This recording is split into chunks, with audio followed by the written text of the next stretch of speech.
Hello, everybody. My name is Ashley Hodson, and this is my Lucid chart of a vulnerable population presentation. Here I have listed are the 6 risk factors of homeless, poverty, mental illness, addiction, violence, and rural migration health and infectious disease.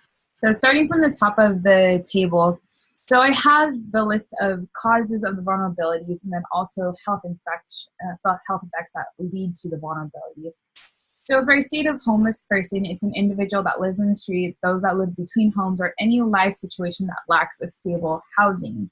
And for causes of homelessness, it's usually entitled to health issues, which are usually untreated mental illness, post-traumatic stress disorder, and physical disabilities, or it could be for financial reasons, it could be for the lack of access to proper health care, or more concurrently, it could be from life-altering events, so loss of a loved one, jobless, domestic violence, divorce, or family disputes.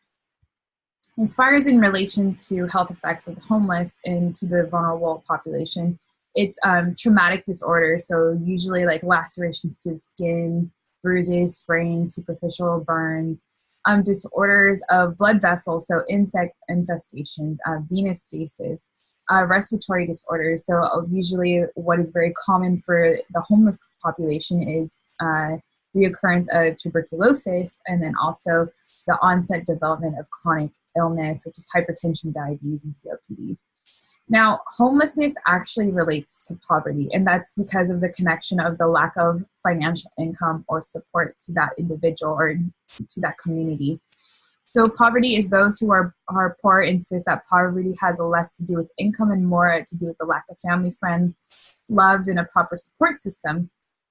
So some of the leading community causes for a vulnerable population for poverty is labor market issues, education, race, poverty-related policies that society may be developing, and cultural factors. Health effects on poverty is hypothermia and heel-related illnesses, infestations and poor skin integrity, peripheral vascular disease, hypertension, diabetes, respiratory infection, COPD, tuberculosis, and then also the onset of drug abuse of tobacco, alcohol, or even illicit street drugs, and mental illness. Now, poverty is also in relation to mental illness. So mental illness is a state of success, performance of mental health function, productive activity, fulfilling relationships, and the ability to adapt to change for a single individual. And so a lot of the things that we see in relationship between mental illness and poverty is because of the lack of access to quality health care for somebody who has mental illness. So usually people who have mental illness end up living on the streets in poverty, or either end up living homeless. So between homeless, poverty, and mental illness are all interchangeable because of their causes and their conflictions to each other. So causes of mental illness and how they relate to the vulnerable population. It's history of mental illness. It's stable. It's a lot of state mental health institutions that are moving patients from inside the institution and into the community streets. Minority population, low-income neighborhoods, resulting in poverty, homelessness, and drug addiction. And then now you also have the health effects of illness, of mental illness. So it's substance abuse and drug dependencies. A lot of individuals end up self-medicating when they're living on the streets, inadequate hygiene, physical problems, and a lot of respiratory infection. Now, the interchange between mental illness to addiction and violence. So mental illness could relate in the sense of history of mental illness renders a person vulnerable to violence. So addiction is drug seeking and use that of compulsive drugs, brain changes that interfere with a person's capability to resist the urge to use drugs. So in relation to the cause of addiction and violence, addiction is usually associated to causes of history of drug abuse, domestic violence, society and cultural views of what violence is supposed to entitle, changes in the central nervous system that cause chemical imbalances leading to drug dependency.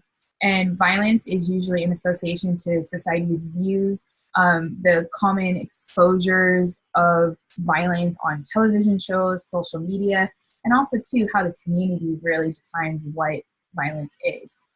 And now the health effects of addiction and violence. So the long-term effects of people who end up drug addicted is usually cardiovascular issues, lung disease, cancer, mental illness, HIV, AIDS, liver disease, and even most commonly brain disorders. Usually now also too, when it comes to violence in society, it usually ends up in rape, murder, assault, or even abuse, some type of abuse. Now, scrolling further down, we have the rural and migrant health. So it's the countryside of a geographic region. So usually it's located outside of towns or big major cities in the agricultural areas. And usually these are the parts of the cities that are the low income neighborhoods. So usually what causes for rural and migrant health? So it's usually a limited access to proper health care, lack of quality healthcare providers. There's usually a shortage of nurse practitioners or clinicians, lack of financial support to the neighborhood. Usually that's why they end up in low income. Usually too, they can also have social isolation and also causes for gang violence in those rural and migrant health areas. Now, the effects of rural and migrant health, it's usually poor perceptions of overall health, less likely to engage in preventative behavior, more likely to have one or more of the following chronic diseases like heart disease, COPD, or hypertension, tend to have poor health, less likely to seek medical care, and that's usually because of lack of education. And then also travel time and distance affects access to healthcare. Lastly, for infectious diseases, you have increased transmission of community infectious diseases that we see a lot happening now.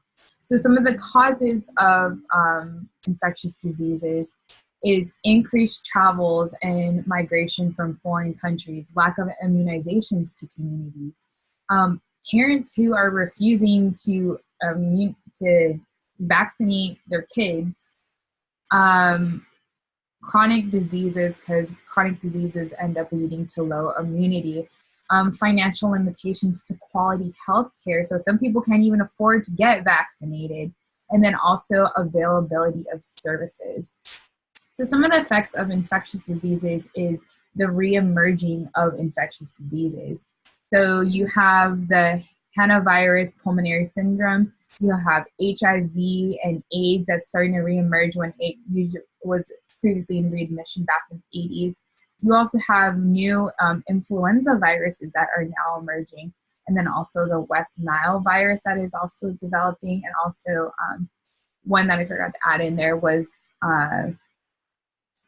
immunity that people are developing to vaccinations. So this is my presentation. I hope you enjoyed it, and I look forward to seeing everybody else's. Thank you for watching.